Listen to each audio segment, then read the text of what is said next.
Hello, Rob. Probably can't see this book very good, but it is The Advent of the Cosmic Viewpoint by Bryant, Reeve. I know I probably shouldn't have 5 book readings going on concurrently, but that's the way it's going.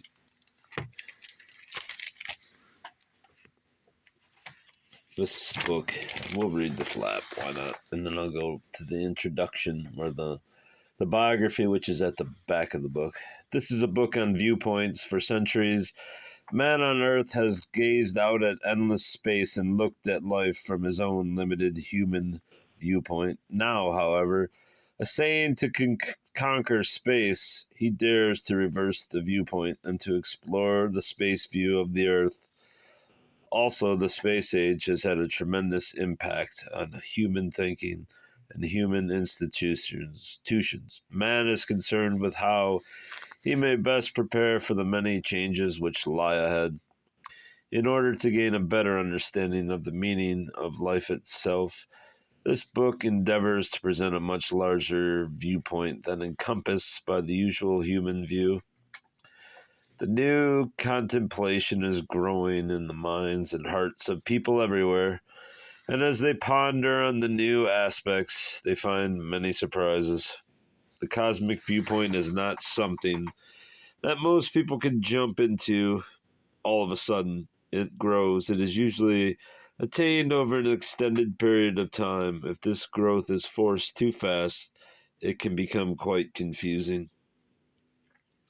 This book attempts to present it in organized form so that the attempt to understand the New Age will not be too difficult and will, in fact, prove to be basically simple and satisfying. What is said here can prove most reassuring and helpful. The other thing which would prove helpful would be the cessation of this cold that I have. But I'm going to skip to this back part. That's the book list. Where's the introduction? No. A word about the author. And unfortunately, these pages are glossy, so doing a night reading with the camera light on is not exactly optimal. A word about the author. Bryant Reeve is a graduate mechanical engineer of both the Sheffield Scientific School of Yale University and the Massachusetts Institute of Technology. He is also a member of the Scientific Honor Society of Sigma, I don't know how you say it, G. Prior to his retirement in 1954, he spent many rewarding years in engineering and manufacturing. He has led an unusually eventful and interesting life. Born in the farming community of Princeton, Illinois, USA, he was named Bryant because of a family relationship to the American poet William Cullen Bryant. As a youth, he traveled extensively with his parents in England, France, Belgium, and Holland. He lived on the English Channel island of Guernsey at one time and later went to school in beautiful pre-war Dresden, Germany. On returning to the USA, he attended preparatory school at Hotchkiss, Lakeville, Connecticut. Forever interested in travel and adventure, he managed to spend a memorable summer on the rugged coast of Labrador among medical missionaries, and on another occasion bicycled hundreds of miles with a friend around England, Scotland, Wales, and Ireland. During World War I, he volunteered and saw overseas service in France as a lieutenant and captain of engineers, 86th Division, USA.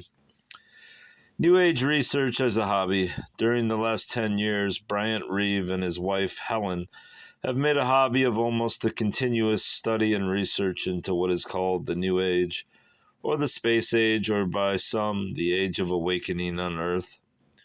They travel frequently and extensively, always interested in what people in all walks of life are thinking and doing. They both write and lecture on New Age subjects. Helen Reeve was once asked, "Where do you live?" She replied spontaneously, "Just about everywhere." Bryant Reeve was asked to what religion he belonged. He replied, "All religions." The Reeves love life and people and ideas. They are enthusiastic, independent thinkers with a touch of the pioneer spirit. Both of them enjoy a keen sense of humor, and they feel they can learn something from everyone they meet. It is to be noted that both of these writers have had an extensive interest, background, and participation in the early metaphysical movements. Later, they became interested in the ancient yoga teachings, in meditation, and still later in the entire field of the so-called occult or hidden knowledge of life. However, this interest was never just scholarly, academic, or theoretical. It was always on a basis that higher truths must have some beneficial and useful relationship to human life. Somehow or other, these individuals seem to find ways of making even transcendental knowledge of practical value in everyday affairs. Starting about 1953, they became intrigued with the flying saucer mystery. While living in Detroit, Michigan, they became active in a freelance UFO research group which organized a fantastic public lecture on the controversial subject which filled the Detroit Masonic Temple with an audience of almost 4,700 persons, probably one of the greatest gatherings of its kind to date. That was the Detroit Flying Saucer Club, I believe it was called, and another ufologist, Laura Mundo, was one of the leaders of said club that brought Adamski to Detroit. Bryant Reeve, with his engineering background, started out as a rank skeptic in the UFO field, but he could not get over the groundswell of mounting evidence from all over the world as to the stark reality of these phenomena. Thus, after his retirement, the Reeves decided to find out the truth or falsity of these New Age phenomena firsthand for themselves. They spent almost 3 years and traveled over 23,000 miles on this quest. This culminated in their co-authoring of their first book, Flying Saucer Pilgrimage, published in 1957 by Amherst Press, Amherst, Wisconsin. This effort surprised everyone. Briefly, this book went into several printings, was translated into several foreign languages, and was sold in 19 different countries. But best of all, from the author's point of view, it brought them a fabulous correspondence with New Age students from many parts of the world, and showed clearly that the UFOs act as a stepping stone to broaden the individual's view of life itself. As the Reeves once said to an interviewing reporter, most people retire and take up some hobby such as golf or fishing or collecting rocks or stamps or some such thing. We, however, have made a hobby of studying the New Age and life itself. Greatly appreciating the freedom that has been given them to travel to study and investigate many facets of the New Age, they feel an obligation to share their findings with others who may be interested. Thus, in this new book, Bryant Reeve has endeavored to carry the research originally begun with the flying saucers into the higher realms of a more cosmic view of life. His thesis is that by open-mindedly synthesizing the great truths of life from all available sources without fear or favor, a much higher, truer, and more satisfying view of life can be attained, to the great benefit of mankind in this swiftly changing age. And we shall go to the book. What year? 1965. So this is basically written 12 years after the Flying Saucer Pilgrimage came out. It is all a matter of consciousness, great teachers of light. Dedication to those souls who are not satisfied. I guess I have to keep this on an angle or it's going to glare, since it's glossy paged, which must have cost a fortune. But to those souls who are not satisfied with a merely material view of life, with its stereotypical and uninspired answers to life's great questions, to you who sense that Earth has turned a corner in cosmic evolution and is now entering the dawn of a great new age, To you who feel deep within yourselves the fires of a cosmic awakening, to the truth that really make man free and free of editing. To you, New Age souls, wherever you may be, this book is lovingly dedicated. Oh, these glossy pages. I'm just having... Holy shit, look at the contents. How small that print is. Well, luckily I don't have to read the contents because the print is micro print. Introduction. In our first book, Flying Saucer Pilgrimage, published in 1957, I guess I was wrong. It wasn't 53. We set forth to our readers the result of an extended private research and inquiry into the validity of the great flying saucer mystery, which in modern times has interested so many people all around the world. In it, we first presented our experiences and efforts to evaluate the physical aspects of the subject. Like many other researchers, we thought in the beginning that we were dealing with mere physical phenomena. We were simply investigating reports of physical spaceships and physical spacemen in physical skies. Or so we thought at first. Then, unexpectedly, and to our amazement, we ran into the supra-physical aspects of these phenomena. We began to discern that we were dealing with much more than three-dimensional beings in three-dimensional matter. Our readers will recall how this new and startling aspect of the subject seemed like a great divide to us, and how we hesitated at the brink, wondering whether to go forward with our inquiry or retreat and drop the whole matter. We then made the decision... Sorry, I'm not enunciating well because I bit my tongue at some point in the last few days, and I have a huge canker on it now. On top of the cold, so we labor on. We then made the decision to cross this great gap, to go ahead and explore these supra-physical aspects of the spaceships, to try to follow them in thought and understanding wherever this led us. We have never regretted this decision, although it changed the entire direction and character of our inquiry. To say nothing of our entire outlook on life itself, it required us open-mindedly to investigate and evaluate OSC, outer space communication, and other unconventional sources of information. It led to a study of ancient records and legends, and what light the psychological, the psychic, the metaphysical, and the so-called occult or hidden sciences could throw on the subject. In making this unexpected change of direction from the physical level to the superphysical, we were quite concerned about our readers. We wondered how many of them would desert our safari into outer space once the physical landmarks were left behind. Would they take the leap with us into the higher aspects of life? Confidentially, we must now tell you that we were afraid that many of you would desert and not stay with us, as we essayed mentally to explore the rare atmosphere of outer space. What happened? Did you stay with us? Some of you were way ahead of us. You crossed the cosmic barrier and were right there as we passed from physical reality to a new consideration of cosmic reality.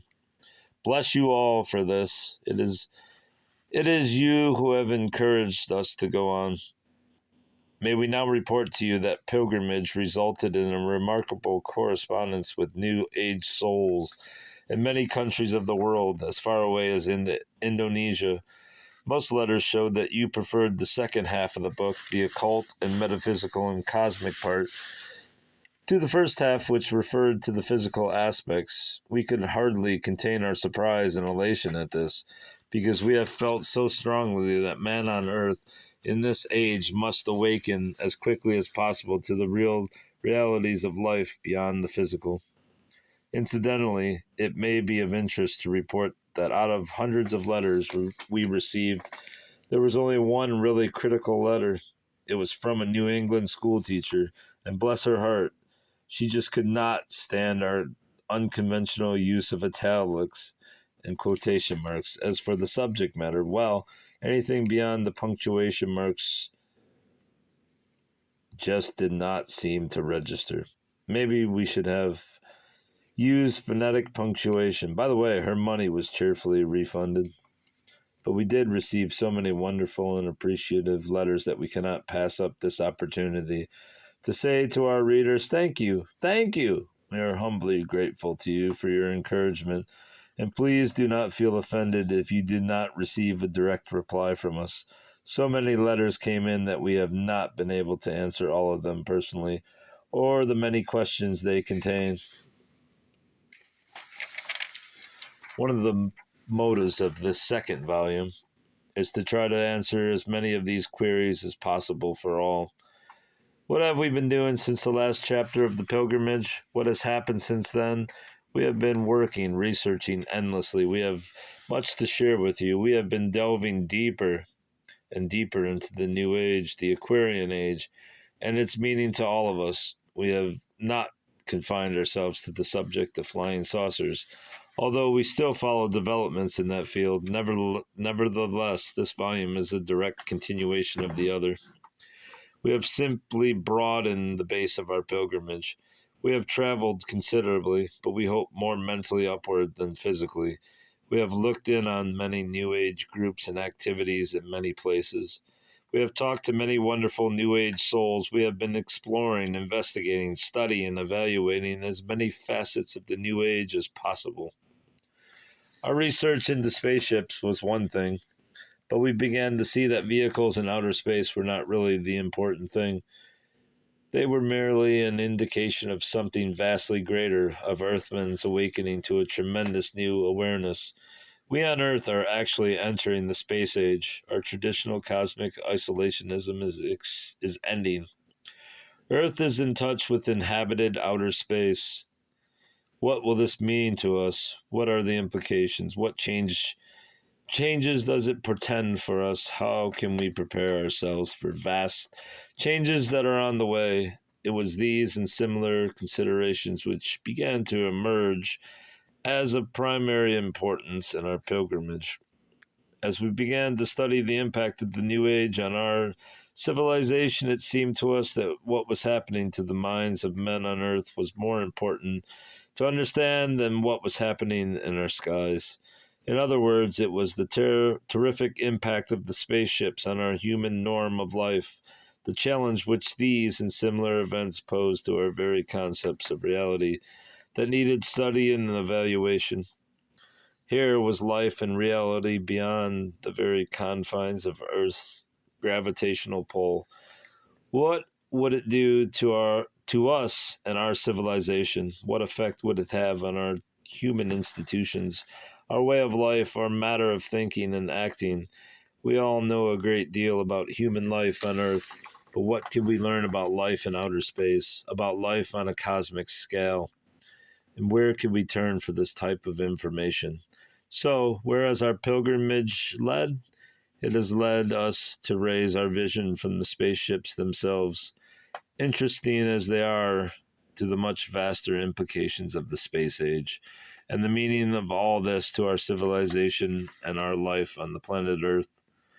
Once it dawns upon us that outer space is indeed inhabited by beings expressing themselves in different planes of matter and reality, and that some of these beings may be millenniums in advance of us in cosmic evolution, it then becomes important for us to try to develop some understanding of their greater view of life. And to compare it to our own, we seem earthbound, and our views of life are apt to be earthbound views. But the space people with their freedom of space travel are not earthbound. Thus, they must have a much more cosmic view of life than we have. This second book is therefore a continuation of our original pilgrimage, but pointed toward the goal of developing from every possible source the space view of life, or the cosmic viewpoint of life. This is the direction our pilgrimage has taken. How we have gone about it and where we have turned for our data will be discussed in the following pages. We have been panning for gold nuggets of cosmic truth in the clear streams, not of human consciousness, but of higher consciousness. If this seems presumptuous to us, if this seems presumptuous to some, may we state that we know of no activity on earth that stuns man more with a sense of his own downright inadequacy than an effort to ascertain some of the cosmic facts of life. We thus have much to report to you, but always, as fellow seekers of truth, each of us retaining his right to accept or reject any point along the way. Now may we pause a moment to pay our respects to a passing, yes, the passing of many of the original flying saucer clubs in many parts of the world. They came forth quickly and flourished briefly on the New Age stage, and then most of them folded, died. We know that many saucer enthusiasts have been quite disappointed to see these little clubs or groups fold up, along with the little saucer publications which so bravely challenged the skeptics and dared to tell the world about inhabited outer space. But does this really mean they failed? We do not think so at all. We appreciate how many saucer enthusiasts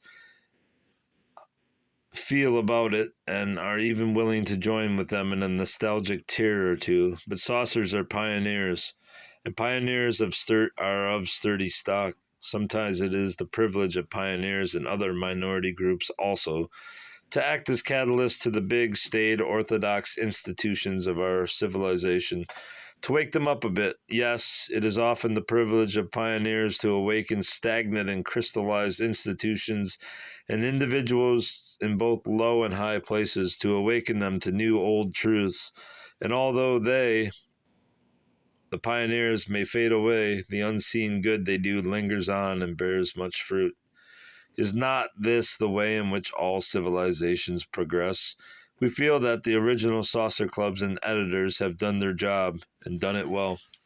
They may not have grasped fully the cosmic implications of their subject. They may have overemphasized the physical aspects and underestimated the transcendental aspects, but they helped put the words flying saucer into the dictionaries of the world, and they helped make mankind space conscious. They may not have many statues erected in their honor, but we feel they have left their mark in human thinking just the same. Those who are still at it on a balanced basis, all power to them. But possible they may find it desirable to broaden the base of their interests, just as we have found this necessity. While we were writing this, a friend walked in and said, "For heaven's sake, be brief. Remember, in this country, if any of us are going to learn about what you call cosmic truth, we will have to learn it on a dog trot, between the last subway train, the last business conference, the last haircut, or the last TV show. Give us packaged meat, nothing but packaged meat." Well, let us consider this matter of being brief. As a matter of fact, this work is indeed intended to be in the nature of a briefing on New Age developments, ideas, trends, and possibilities for busy people in the workaday world. We realize that few individuals today have either the time or the inclination to plow through everything from the latest Science Digest to the ancient Vedic hymns, or to plow through endless transcripts of data to glean the cosmic facts of life which are pertinent and have some real meaning to us in this day and age. We have always regarded it as our job and also our privilege to try to separate a lot of wheat from a lot of chaff on behalf of our readers, and to try to serve up only the worthwhile tidbits of information and knowledge to busy New Age souls. But what our dog-trotting friend failed to recognize was that our real problem is not so much one of condensation as one of diluting the strong meat of cosmic truth enough so that some of us can lunch thereon without getting cosmic indigestion. How to do this between the covers of one book is a problem. It is the vast differences between the cosmic norm and the human norm of reality that causes the real problem in presentation. But we do feel that we have been tremendously privileged in our freedom to travel to investigate and to study the New Age now dawning on Earth. We have not done this for ourselves alone. We do feel an obligation to share our findings with those who may be interested in this. There is no thoughts of convincing anyone of anything, or of promulgating doctrines, or of proselytizing in any way. We are simply students of the New Age on Earth, searching for a greater understanding of its cosmic meanings to all of us. If any take exception to the concepts herein presented, that is their privilege, and we will respect their views, as we hope they, in turn, will respect ours. Please remember the last lines of Flying Saucer Pilgrimage. Now, one last question. Is your pilgrimage finished? Helen Reeve, no. We feel that it has just begun. Our appetite for knowledge of the spaceships, the space people, and outer space itself has been whetted by our trip. We want to know more. The quest for knowledge of outer space has turned into the quest of life itself, and that never ends. That is exactly what has happened. Our quest for knowledge of outer space has indeed turned into the quest for knowledge of life itself.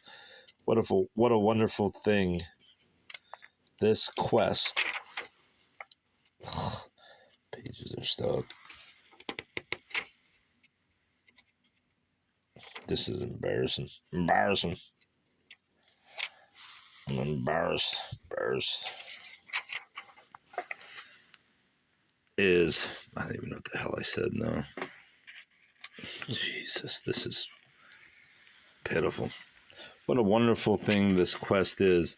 Spaceships are a part of it, to be sure. The coming of the planetary guardians to little planet Earth is a tremendous thing in itself. But knowledge of life is a much greater thing, is it not? But knowledge... Thus, in this book, our focus has shifted from the spaceships to the great cosmic viewpoint of life, from flying saucers to life itself. What a step. And yet, the former has acted as a springboard to a broader understanding of life. For many a New Age soul, is there any loss of momentum in thus broadening the base of our inquiry? No. Any loss or thrills of excitement? Heavens, no. What is more thrilling than the endeavor to expand consciousness into the great cosmic realms, into the great beckoning realities that lie beyond the veils of human awareness? So our pilgrimage has never really ended. This is just the second stage of it, just a continuation of the first. Our pilgrimage extended into greater cosmic heights of the New Age.